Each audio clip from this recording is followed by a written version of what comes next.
Coming up, I'm going to share 3 qualities of a really good leader, and then update on the IRS and their plan to close a major tax loophole for the wealthy. But how will that affect you? We'll explain it next.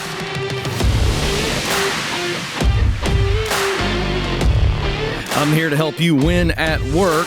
You're getting better, your paycheck will get bigger, and that's going to affect the rest of your life, obviously. So let's dive into this.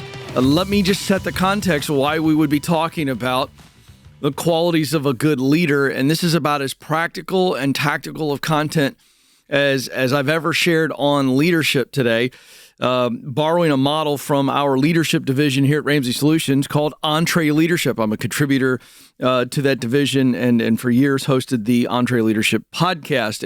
And so let me explain why we talk about this. So if you buy into this notion that I need to work harder on myself than I do my job. In other words, if I'm getting better, I'm taking a better version of me to work. And when I take a better version of me to work, I am better at work. And when I'm better at work, I get promoted. And when I get promoted, I get more money. I mean, everybody likes that. It's a very simple progression. We get that. But in that same journey I just pointed out, as you keep getting promoted, it's just the way the world works. I don't like it. But the way it works now, and the way it's worked for a long time in the American workplace is, after about 2 or 3 promotions, somewhere in that range, you are promoted into a management or leadership role. And many times, you are not properly trained, developed, poured into. And so all of a sudden, this thing, this influence, this position that is coming along with a nicer paycheck, it becomes this thing that sucks the life out of you, and maybe you resent, and it traps you.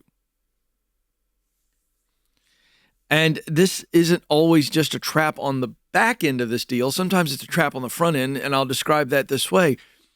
You really love your role. You're crushing it. Because you're crushing it, your leader comes to you and says, we're going to promote you into a leadership position. And you go, oh, that's kind of a cocktail of confusion, because my brain's going, woohoo, bigger paycheck. All right, making plans. And the heart goes, hold on here. I don't want to lead. I kind of really enjoy this seat over here. And that's a trap on the front end. Here's why it's a trap. Because it feels nonsensical, ludicrous, insane. You're worried about other people judging your decision if you were to say, I don't want that position. Because you're an idiot if you're turning down the bigger paycheck. And so that's how this happens. That's the trap on the front end. So I want to walk through very briefly, and then we're going to show you. We got some graphics here to show you. I'm going to walk through the 3 qualities of a really good leader as defined by Entree Leadership. This is our leadership model within Ramsey Solutions, but I'll just list them out very quickly. Really good leaders who are integrated into their culture are known by casting vision, building relationships, and delivering results. Casting vision, building relationships, delivering results. Very simple. Let's throw that graphic up on the screen for those of you that are listening. We've got our 3 concentric circles here. You've got vision at the top, relationships to the right, and results to the left, and they come together in the Venn diagram. And when you are casting vision, building relationships, and delivering results, what is coming out of that is your team is growing. Individually, they're growing together. So you can see here at the bottom, personal growth and transformation. It really aligns with what I'm talking about when I say if I'm growing personally, I will advance professionally and have the opportunity to lead effectively. In other words, when I get better, everything around me gets better. Okay? And so let's walk through this. Casting vision. How do you cast vision? Pretty simple. Simple. That's your word. casting vision should be simple. In other words, you want to take complex problems and cast a simple vision for how we solve. In other words, the vision must be very specific, it must be measurable, and it needs to be memorable. It can't be, our vision is to make beer. That's not specific. It's not measurable. It's not memorable. So I'm going to borrow an illustration from one of the classic marketing books because I think vision is a big part of vision. Vision is like marketing. When marketers sell you something, they are casting a vision for you. Are you aware of this? So in the 22 Immutable Laws of Marketing, by the way, this is all bonus here. This is one of the great books of all time. So I'm just telling you, if you're listening or watching this and you want to learn the marketing aspect of casting vision, the 22 Immutable Laws of Marketing is a classic book. And one of the immutable laws, they illustrate Miller Lite. So that's how I came up with my beer example. You can't just say our vision is to make beer. Well, Miller, you're laughing, but this is right. They were the first domestic light beer. And their vision was there's not a lower calorie beer in the market at the time. In fact, before Miller Lite, there was no light beer. And brilliant. Somewhere in that company, they sat down and said, we think there's a big market share for making a lower calorie beer. And in other words, they probably were sitting around going, people really like beer. They like the way beer tastes. They like the way beer makes them feel. But there's a little bit of guilt because they're starting to realize that beer's not good for them. And it gives them a beer belly. So what if we market a beer that's less calories? And you remember the classic, by the way, it's coming back for all you youngsters out there. Now, Bob remembers this, but when I was growing up, they had the best beer commercials of all time because it would always be an argument. Tastes great, less filling. And I'm not trying to do a whole marketing segment for Miller Lite, but it's a really great example here of casting vision, right? What I said was it's got to be specific, measurable, and memorable. And so they came up with a whole phrase, and they fought over it. And now they're bringing it back, right? You're seeing the commercials again. Tastes great, one side of the crowd would say in the bar. And the other side would go, less filling. And it was brilliant. And so they made a very specific vision of let's be the first to market to go with a light beer. And they were able to measure it, right? Because they're going to say, do people buy it? Do they like it? And then it was super memorable. Make the vision actionable. Isn't compelling. Was being the first to market with a lower calorie beer compelling? You better believe that's a good idea. And then go first. And they were first to market. That right there is how you cast vision. How you cast vision. Number 2, building relationships. Great leaders create deep, vulnerable, authentic relationships with the people they lead. I want to bring out some data on this point. Gallup did the largest study on employee engagement that's ever been done, and they found that there were 3 human needs that must be met by leaders. One of those needs was a relationship. People want a relationship with their leader. That does not mean best friend. That does not mean you got to hang out and have Miller Lite and watch football together.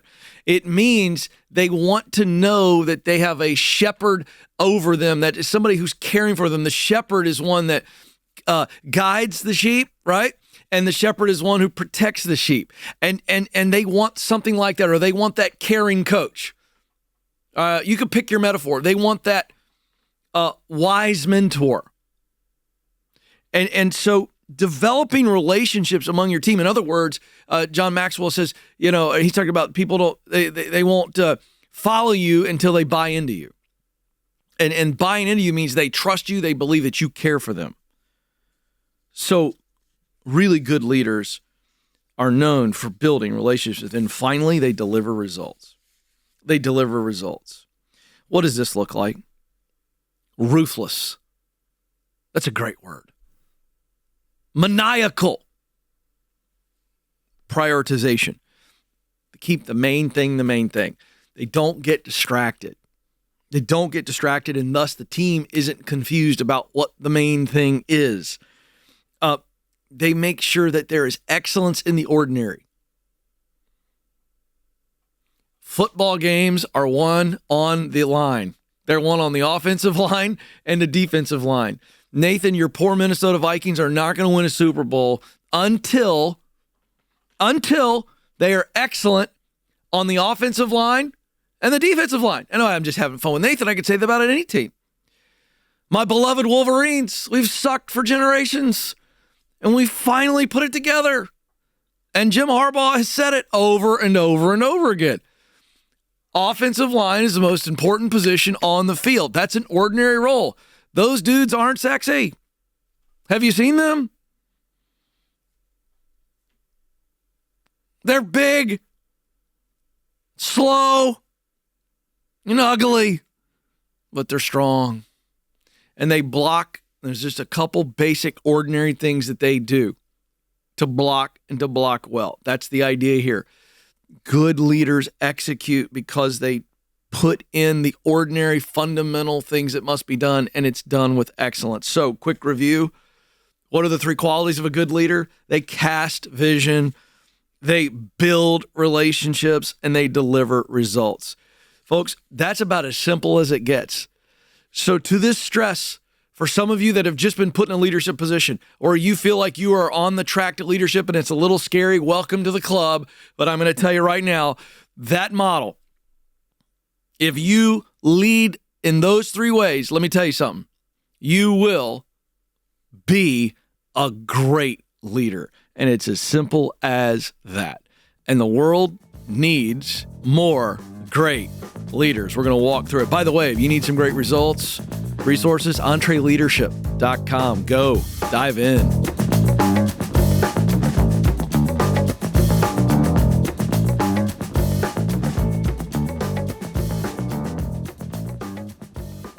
Hey folks, I want to tell you about Aiden. He started at Bethel Tech 2 weeks after graduating high school, and less than a year later, he's 19 and working as a full-stack software developer. He loved the idea of being able to work at his own pace, but what he really thought was cool was Bethel Tech's faith-based learning environment and being with classmates who had a similar worldview. Now, if this is you, or if you have a son or a daughter that's looking for the next step out of high school and they may be tech-minded, at least interested, you need to talk to Bethel Tech. Listen to this. Fortune Magazine named them as a top 10 best UX UI bootcamp for 2024. And right now, they're offering you 10% off because you listen and watch The Ken Coleman Show. They also allow you to pay cash, and I know you'll like that. Go to betheltech.net/Ken Coleman for details. Terms and conditions apply.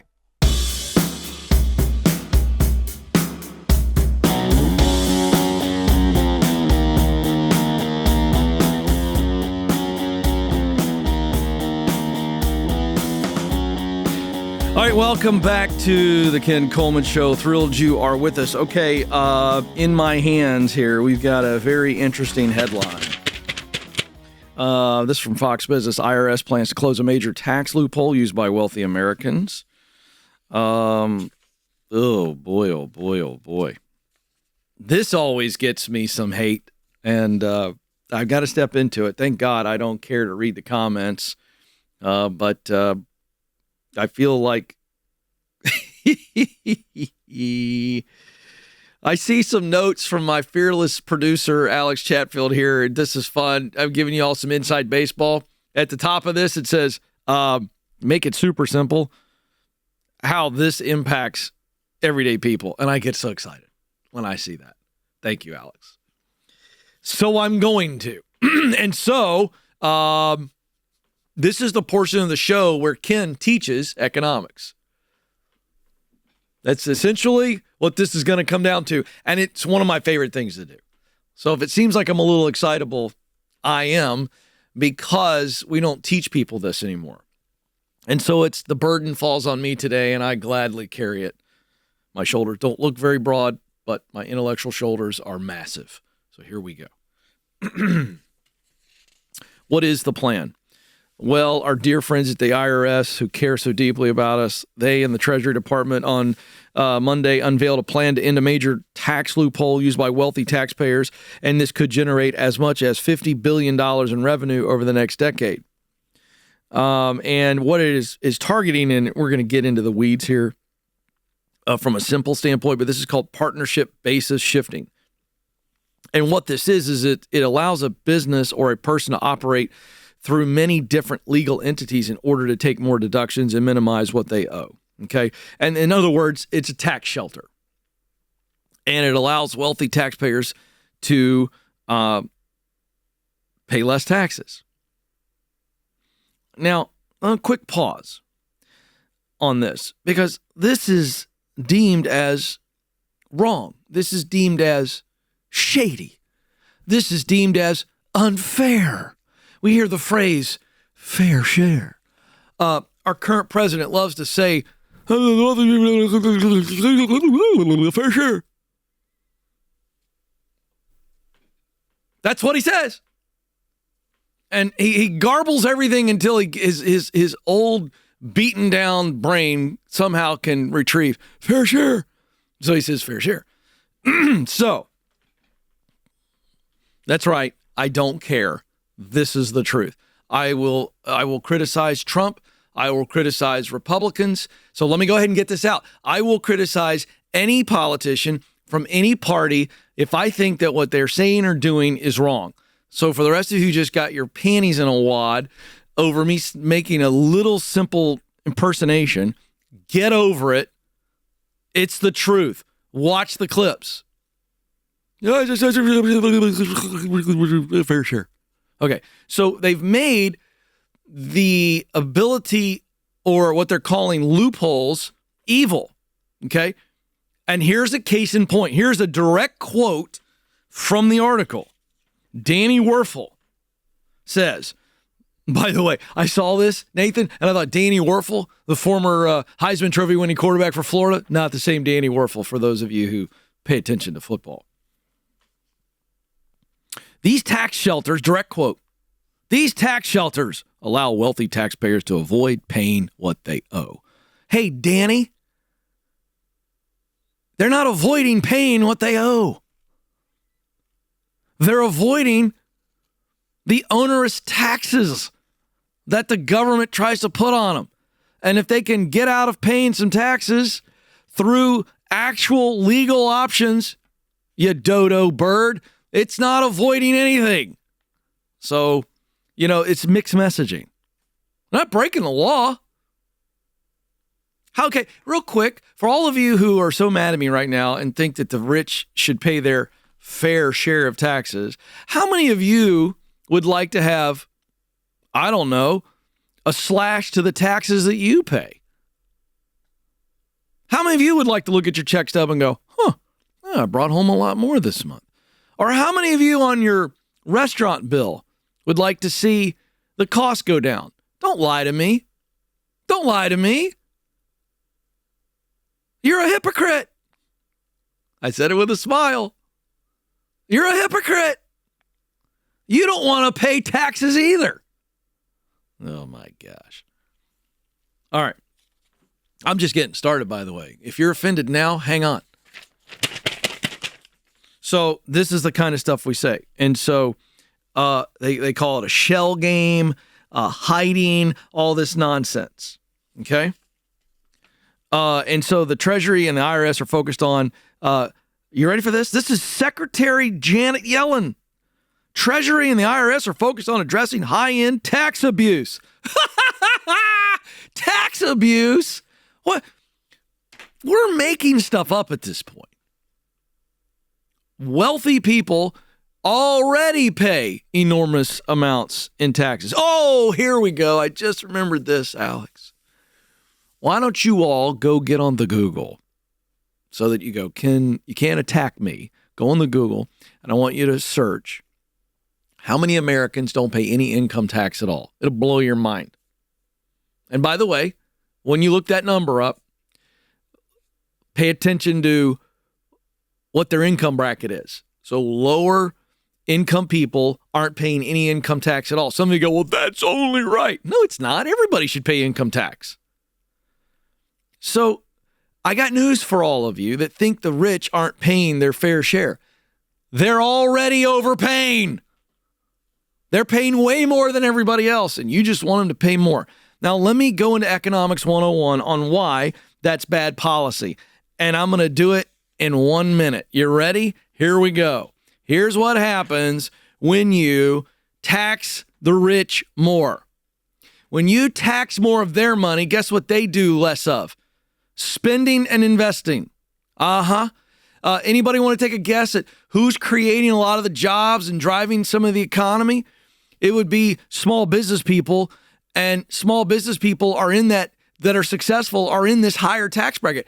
It's not all billionaires. Small business people create most jobs. And small business people that are creating jobs, they're making pretty good money. And they're getting taxed really high. They're in the top tax bracket. A small business person in America who, let's say they employ 50 people. And let's say they've got somewhere in the,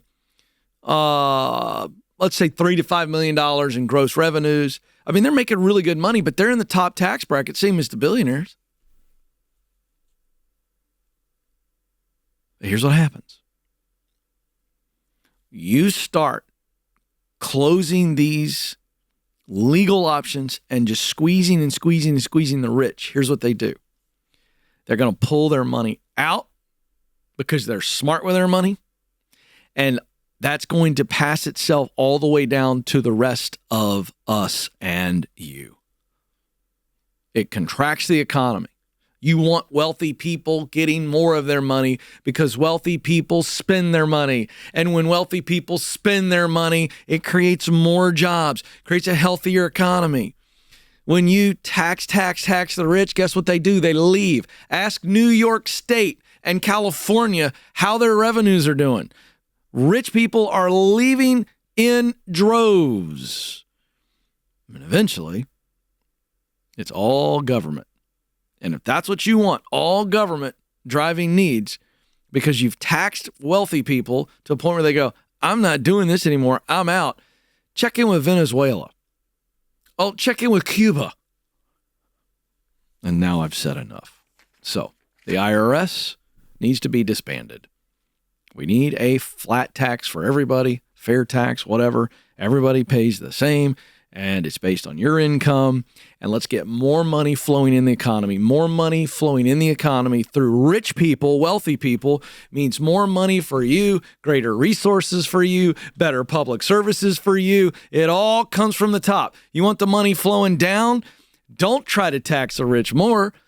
Let them spend it, and we all benefit from it. There is Economics 101 with a Joe Biden impression. Just bonus for you today. Lord bless you.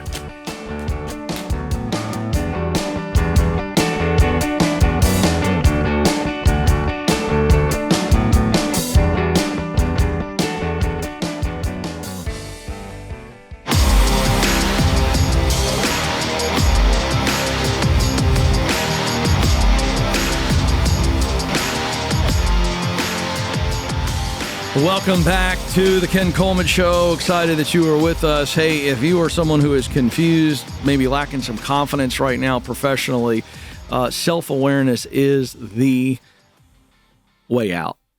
The more self-aware I am, the more confident I become, and we've got the ultimate tool. Find the work you're wired to do. The Get Clear Career Assessment is available at kencoleman.com. The assessment takes about 18 minutes. It's going to give you a detailed report on 3 key areas: what you do best, what you enjoy doing most, and the results that you are motivated to produce. And when you know those 3 things, you essentially have a high-level job description, and you can see into the world of work the possibilities for you. The book comes alongside after you get your results and coaches you so that you know what you want to do and where you can do it. All right, so there you go, kencoleman.com. Let's go to Greenville, South Carolina. Nick awaits. Nick, how can I help today? Hey, Ken. How are you, sir? Hey, I'm doing well. First off, quick update. I called in March 2020 with some looking for some help from you. I was just in the in-person interview for a new role. and COVID hit. Man. And I called into you, and you coached me up on how to find compelling ways to connect with the company. Give us the rest of the story. This is wild. Yeah, I got the role. It's been a pretty great 4 years ever since. Wow. What were you, tell us real quick, this is interesting, Alex. This was March of 2020, this guy calls in. What were you trying to get? What did you do? And what is it that you're doing? Yeah, I was making a little bit of a career shift. I was applying for a business development role in a different industry. Okay. So sales role. Okay. The recruiter snubbed me, ignored me. I got direct contact with the hiring manager, got an in-person interview, and then that's when COVID hit and it froze. Everything froze for 6 months. Called into your show. We walked through different ways to stay connected, find compelling reasons to reach out. I think that impressed them quite a bit, showed interest. And then August, they hired me on board full time. So, no way. That's fantastic. So what can I help with today? Yeah, calling in. Same company. There's some C-level org chart shifting going on above me. My manager's shifting away from managing me. There's some open spots coming open, and he's encouraged me to try to apply for that position, so it show interest. Good. So I'm calling in today. I know I got the acumen and the chops to do well in the role, but I'm relatively younger in my career, and I know I still need some growth, some professional development. Mm-hmm. I wanted you to help me lay out a game plan to, first off, show that I'm fit for the role and have a plan to grow into it. And then also pick your brain on how to get professional development, whether that's a career coach. Yeah. Does the company pay for a career coach? Do I get that as part of my personal comp so I can pay for a career coach? Do I just rely on a mentor? Just talk through some of those different ideas. Okay, great. So let's just walk right into this role. So what I would want you to do is you've already got belief that you can step into this role. You got one specific role in mind, correct? Yes. Okay. Has it been described to you really well to where if I were sitting with you in a room right now and we had a whiteboard where you could detail out for me what, not just the job description, but what a day is going to look like, what's a day in, day out. This is my core responsibility here. Would you know that? You could list it out? I think so. I think I could do that. Yeah. Yeah. So that's the exercise. So we don't have to do it now because you can do this, but I literally would get on a pad of paper or you get on an Excel spreadsheet, whatever your, or a whiteboard, whatever your preferred mode of kind of examining looks like. So lay it all out, right? And so we're going to walk through the tasks and responsibilities. I want to lay that out very clearly. No, it doesn't mean every little thing, but your major stuff, right? So the major role, and so I am tasked with doing this. I've got to do this. And we're just talking about task and role responsibility first, okay? And we just want to list all of that out, okay? And once we do that, then I want you to walk through the talent, passion, mission model with that, right? So when you got a really good list of the tasks out there and the roles, then you go, all right, let's just walk through.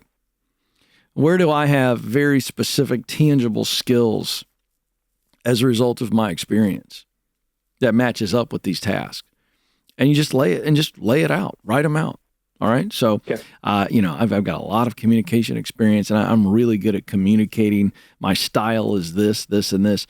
And then walk through the passion piece. I really enjoy collaboration. I'm making this up, Nick, obviously, because I don't know your list, right? But so when you're looking at that list of what you're doing, you go, now I love these parts of it. I mean, let's say you had a list of 10 things.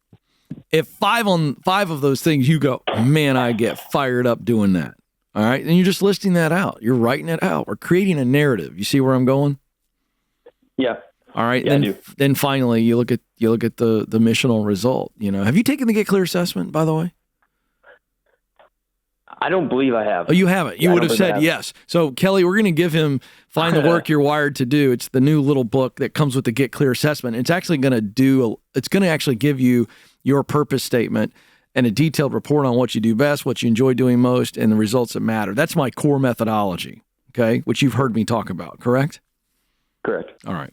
So we're walking through this list on the job description, and the last piece is the results that motivate me. And so how much of those tasks on that list create results that you are motivated by. Does that make sense? And by the way, you're going to have your purpose statement that you can actually line up with this. But here's what I'm walking you through. This is the narrative, the first part of the question you asked for help on. You're creating a narrative that is very specific so that when you sit down to interview with your boss or everybody else, you have an actual narrative. You're going, I'm really jacked about this role and I think I'm a great fit. Here's why specifically. And you're talking about it in deep HD color. Make sense? It does. Yeah, tell the story. Yeah, and here's the deal. That's going to make you more confident too. Because if you walk through this exercise that I told you and you don't see a lot of things on that list that you're really good at, that you really enjoy doing and create results that you are motivated by, then you don't want that role.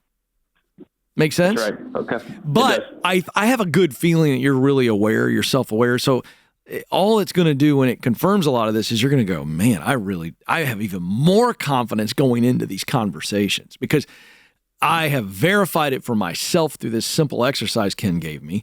And now I have some real narratives that I can speak with specific HD specificity is what we're going for here. And see, that's impressive to people. Then they go, man, Nick really is the right guy. Okay. Now, as far as personal development goes, would this be a leadership role? It would. Yeah, it would be kind of. Have you led before? Role. Small groups. I think I got good soft skills for it, but good. Of course, I think I can get better at it. Yeah, I think you need to develop a regimen of reading leadership books. I would start with the 360-Degree Leader by John Maxwell. You can also read Develop the Leader Within You, another classic by Maxwell. Listen to leadership podcasts, like just dive in. And I would ask them if they would be willing to send you to some conferences or line up some leadership training, and they would pay for it or provide you the comp that would go to that. I absolutely love that idea, and I'd rubber stamp that. So, Nick, you're on your way, my man. I appreciate the call. That's what I would do, and I think it's going to be awesome for you. Thank you, sir. This is The Ken Coleman Show. Thanks for listening to The Ken Coleman Show. For more, you can find the show on demand wherever you listen to podcasts and watch the show on YouTube. You can also find Ken across all social media by following @Ken Coleman.